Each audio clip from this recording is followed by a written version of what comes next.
আমি এতিয়া আহি পাইছোঁ ফিল্ডত তো চাই থাকিব গোটেই ভিডিঅ'টো আৰু হৈ থাকিব এটা তো ভিডিঅ'টো চাই থাকক আপোনালোকে।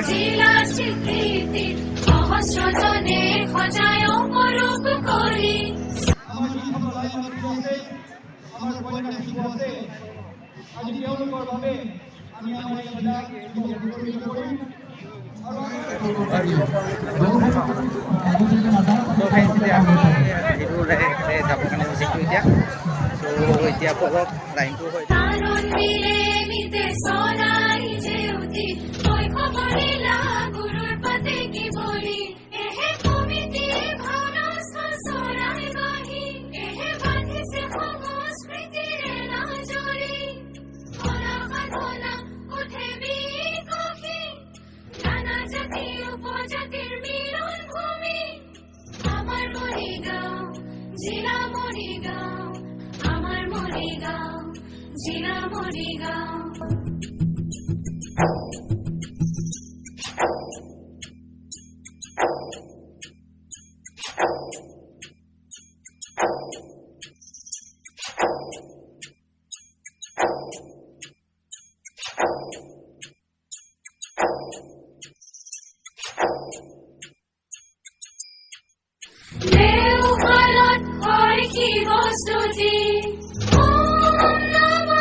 Jagrata Praharika Jali Sakhi